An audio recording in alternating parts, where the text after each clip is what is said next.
Ça va ou quoi là? Allez, on se retrouve ailleurs avec une transition pied.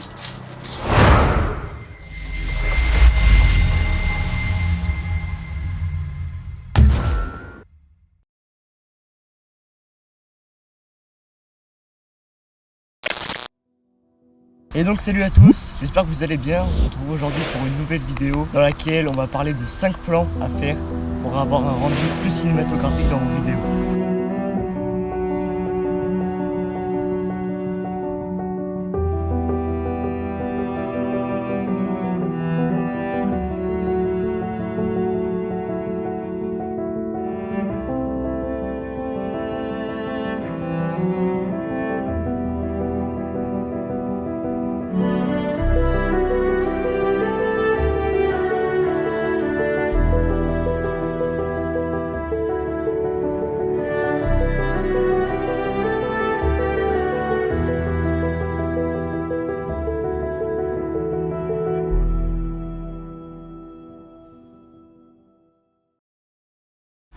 Alors je vais parler de 5 plans, c'est les 5 plans que j'utilise le plus souvent, il en existe bien d'autres, mais voilà, je vais vous partager ces 5 plans, donc c'est parti.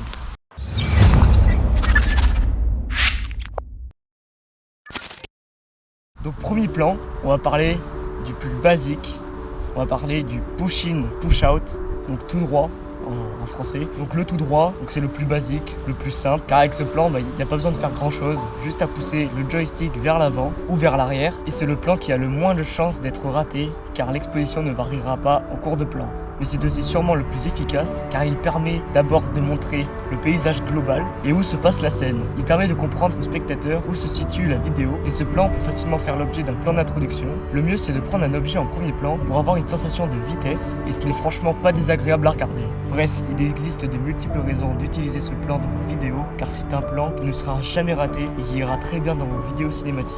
Alors il existe une variante de ce plan, il s'agit de relever la caméra de façon très fluide pour révéler le paysage progressivement, mais attention à ne pas lâcher trop vite car il y aura un arrêt net du mouvement de la caméra et ce n'est franchement pas très joli à voir pour le spectateur. Et ça marche aussi très bien en faisant reculer le drone.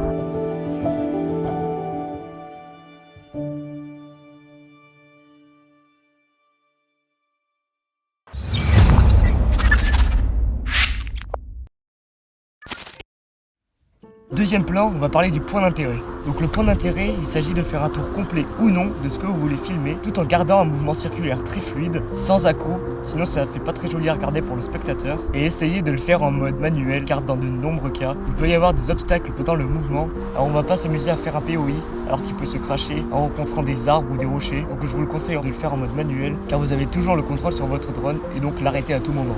Pour que le mouvement soit le plus propre possible, car oui, le plan ciné ça veut dire plan parfait, essayez toujours de respecter la règle des tiers pour avoir toujours le sujet principal au milieu de l'image, et ce qui permet au spectateur de rester figé sur ce que vous voulez montrer.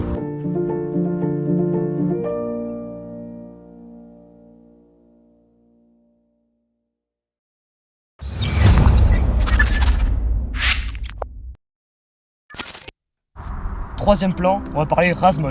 Donc vous l'avez sûrement déjà entendu parler, le Razmot il est très connu. Donc on peut le faire partout, sur l'eau, sur les rochers, sur les arbres. Donc c'est un plan qui donne une impression de vitesse, tout en ayant un plan fixe à l'horizon. Ça dynamise vos vidéos et franchement ça rend bien de ouf. Quand vous faites un Razmot, je vous conseille d'activer vos capteurs, car par exemple si vous êtes sur l'eau, le drone peut légèrement descendre et je vous raconte pas la suite, il peut piquer du nez quoi, plouf. Donc c'est franchement pas ouf d'aller chercher dans l'eau. Et pour ceux qui maîtrisent bien ce plan, un petit mouvement de caméra vers le haut, ça rend encore plus cinématique.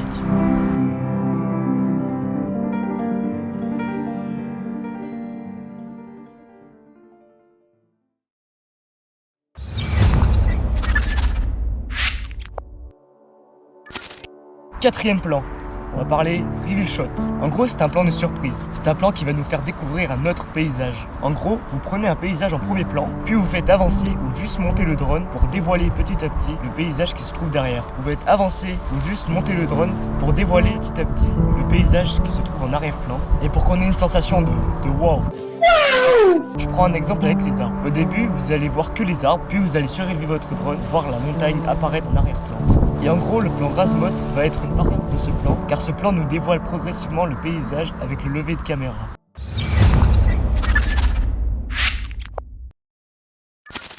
Cinquième et dernier plan, on va parler bird, donc oiseau en French. Il s'agit de baisser sa caméra totalement à 90 degrés vers le sol pour qu'on ait une impression d'oiseau qui regarde vers le sol et de filmer par exemple du mouvement comme une voiture qui passe, mais tout en restant fixé à 90 degrés sur ce que vous voulez filmer. Ou alors si c'est du paysage, je conseille de faire avancer le drone en même temps pour ne pas avoir un plan totalement fixe. Et comme on n'a pas l'habitude de voir ce genre de plan avec l'œil humain, il sera tout de suite original et donc plus cinématique. Pour rendre ce plan encore meilleur, je vous conseille de jouer avec votre joystick en faisant monter votre drone et le faire tourner sur lui-même en n'allant pas trop vite pour ne pas donner la gerbe aux spectateurs.